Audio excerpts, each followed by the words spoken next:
Hello and welcome to this episode of Soundtrack Pro for Beginners. In this episode I'm going to show you how to pan your audio from your left to your right speaker and your central speaker, and I'm going to show you how to set the volume for a track as well. And more importantly than that, I'm going to talk you through how to automate these two properties. Now, automating is a quick and easy way to apply an effect over time. In Soundtrack Pro you've got three options for automation: read, latch and touch. Now we're only going to look at latch today because I think that's the most helpful. So if we click latch up the top here, and I'll talk you through this simple scene that I've prepared before me. We've got a video of a beach. Someone walks from left to right of the screen. We just see their feet go. And for that I've added on some footstep sound effects on my first track. I've added on a beach sound effects on my second track, and I've added on a seagull sound effect on my third track. What we need to do is we're going to open up the beach track here, and that's got the footsteps on, and we're going to open that up because we want to edit the volume and pan properties over time, and we're going to do that using automation. So first things first, we've got these two sliders here. We've got the volume slider, and if we see, as I move my volume slider, the volume bar goes up and down there, and we've got the pan slider here which corresponds to this, and if I move my pan to my left speaker for the L or my right speaker for the R, we see that that line moves around, and when it's in the center it's playing centrally out of both speakers. What I want to do is, as the feet walk across screen from left to right, I want the audio of the footsteps to also go from the left speaker to the right speaker as the person moves across screen, to make it a bit more realistic for the audience and a bit more immersive. Let's play the scene through and have a quick look and see how it looks first though, and how it sounds more importantly.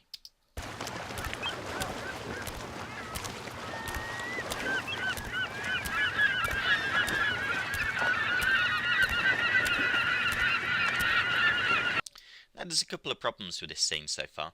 The first one being that the volume for the feet stays exactly the same. So even when the person's far away off screen, the footsteps are exactly the same volume, and that's not very realistic because, as we know, as someone gets closer to us, we can hear them more. So we need the volume to start low and gradually get closer as the person approaches the screen, and then we need the volume to dip back down as they're walking away from screen. So how we're going to do that is we're going to automate that using the volume slider bar here. So make sure that you're set to latch, drag your timeline slider over to the beginning, and in a second I'm going to hit the play button, and as it plays in real time I'm going to drag this volume slider slowly up as they get closer to the screen, and then I'm going to drag it down as they get further away. So to start with, I'm going to drag my volume all the way down. So get ready, and I'm going to hit play.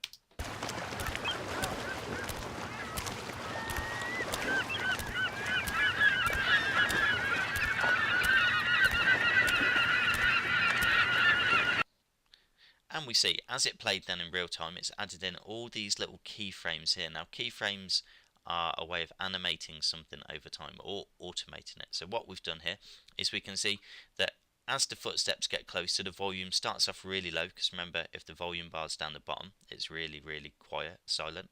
And as the footsteps get closer and closer and closer to the 5-second mark when they appear on the screen, then the volume's at its highest. So I've keyframed that by just dragging this slider bar as it played, and then as it's on screen it's at its loudest. We can see it's plateaued there, and then as the person walks off screen, I've dragged the volume bar down slowly over time, and it's automated that for me.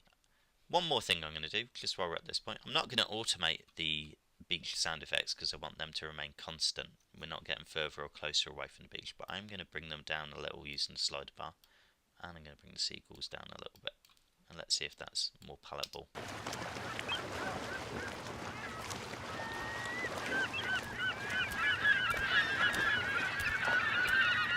you go, and we can hear the footsteps more now.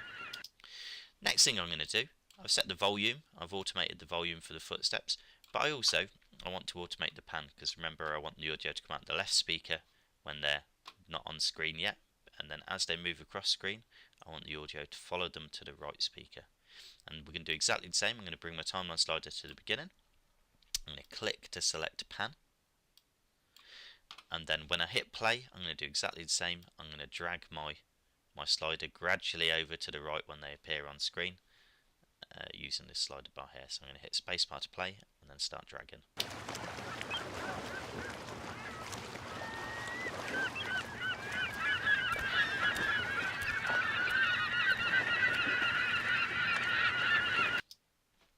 And there we go. And if we replay that now, we can see on here, on the pan, when the lines at the top, the bars at the top, it's coming out the left speaker.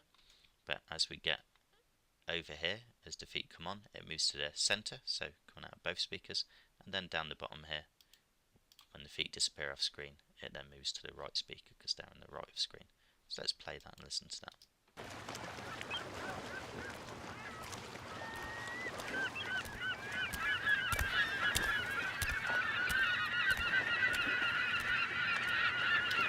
There we go, a very simple and easy way to pan, to automate a pan from left to right and to automate volume going up and down in your scene. You can do that for absolutely anything. Just remember you need the latch option clicked up here to automate in real time in this particular manner. Good luck, and I look forward to seeing your work.